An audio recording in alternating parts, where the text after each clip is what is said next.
जब भी आप ब्रज में भ्रमण करने के लिए आओगे तो कान्हा जी की लीलाओं का ही आनंद लोगे, क्योंकि कान्हा की लीलाएं तो अनंत हैं। कहते हैं ना, हरि रूप अनंत हरि कथा अनंता।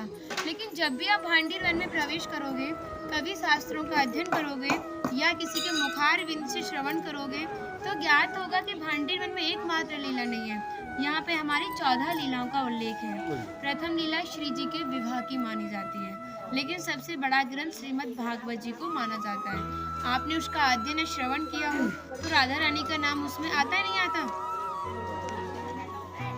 श्रीमद् भागवत में नहीं आता, बिल्कुल नहीं आता, क्योंकि सुखदेव जी राधा रानी को परम गुरु मानते थे। जब राधा रानी का नाम ही श्रीमद् भागवत जी में नहीं दिया तो विवाह का उल्लेख कैसे हो सकता है? लेकिन श्रीमद् भागवत जी को छोड़ के 12 ग्रंथ ऐसे हैं जो हमारी लाडली जी के विवाह का उल्लेख करते हैं। लेकिन जिस भांडीर वट के नीचे आप खड़े हो, इसका श्रीमद् भागवत जी के 10वें स्कंद के 18वें अध्याय में 22वां श्लोक कि बृहंतो बाहि मानस्य चार यंत्रस्य गोदनम भांडीरकम नाम वटम जम्बू कृष्णम प्रोग्राम, यानी वृक्ष द्वापर युग में बहुत विशाल था, 4 योजनों में फैला हुआ था। इसकी जो सीमा थी वो 15 किलोमीटर में थी, तो इसको पंचकोशीय वृक्ष के नाम से भी जानते थे। कान्हा जी इन्हीं की शाखाओं पर चढ़कर यमुना मैया को आर पार किया करते थे। मान्यता है कान्हा जी की जो 9 लाख गाय थी दोपहर के समय इसी वृक्ष के नीचे बैठ के विश्राम करती थी। तो माता जो भी माखन, मिर्ची, रोटी इत्यादि प्रसादों में रख देती थी, सभी ग्वाल बाल एकत्रित होकर दोपहर का भोजन करते थे।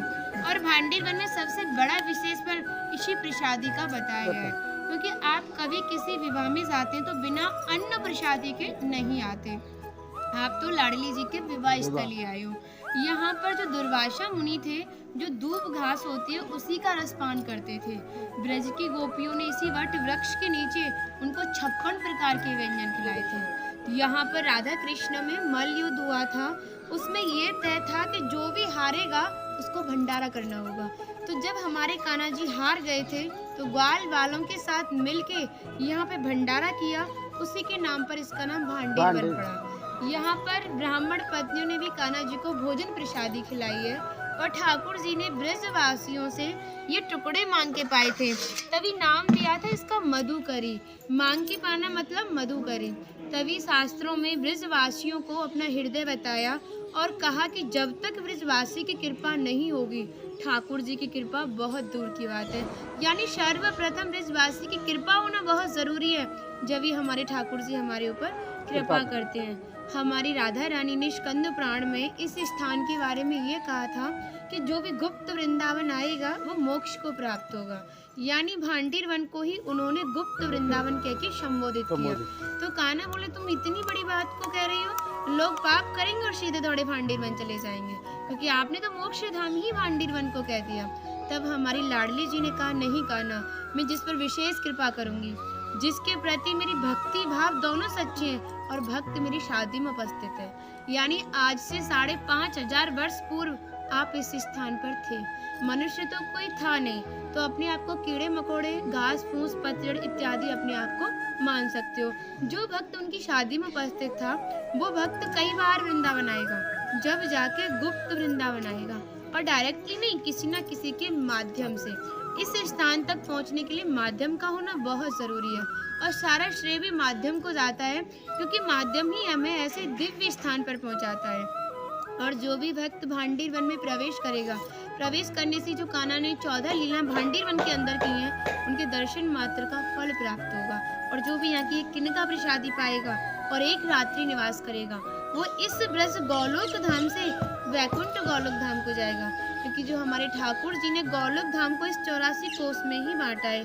आप यहाँ पे जो भी दर्शन करोगे वो प्रकृति की देन के हिसाब से और मानव निर्मित दर्शन है, लेकिन आप गौलोक धाम में जो भी दर्शन करोगे वो ठाकुर जी के हिसाब से है। जैसे गर्ग संहिता के 6वें अध्याय का नाम है गौलोक खंड, आप उसका अध्ययन करोगे तो भांडीर वट का एक दिव्य वर्णन का अध्ययन करोगे। कहते हैं गौलोक धाम में ब्रजा नदी के किनारे भांडीर वट है, यानी यमुना मैया का नाम ही गौलोक धाम में ब्रजा है। तो यहाँ पर भी आप एक भांडीर वट के दर्शन कर रहे हो। कहते हैं लोकनाथ प्रभु जी ने कहा है कि अगर भक्त इस भांडीर वट का दर्शन कर ले, दर्शन मात्र से, स्पर्श की तो बात बहुत दूर की बात है, दर्शन मात्र से ही उसे दोबारा गर्भ में जाना नहीं पड़ता। यानी भक्त 84 लाख योनियों से मुक्त होकर मोक्ष को प्राप्त करता है। बोलो राधे राधे। राधे। इनका माता जी का नाम है इंदुलेखा, तो भगवान की राधा रानी की 8 सखियां थी, उनमें से एक है ना। और मन नहीं कर रहा कितनी तारीफ करें, वो है नहीं इसलिए बोल नहीं रहे, मुझे कृपा कारण स्टार्ट कर दिया। हम सब केवल बाजरे की रोटी खिला रही हो, तुम सच में राधा रानी हो। और ऐसा आशीर्वाद दो हम सबको, सच में ऐसा आशीर्वाद दो कि हमारी मैया भी, हमारी सब माताएं भी थोड़ा थोड़ा जिनसे ये मिलें। देखिए भक्ति का स्तर है, एक इतना बड़ा एक इतना है, तो इनको जो इनसे छोटी भक्ति में ये भी उनको कुछ ऐसी बातें बता के भगवान की ओर आकर्षित करें। सबको ऐसा आशीर्वाद दो। आप ब्रजवासी हो इसलिए सक्षम हो, दे बहुत सकती भक्ति हो। बढ़े और ब्रज में वास मिले।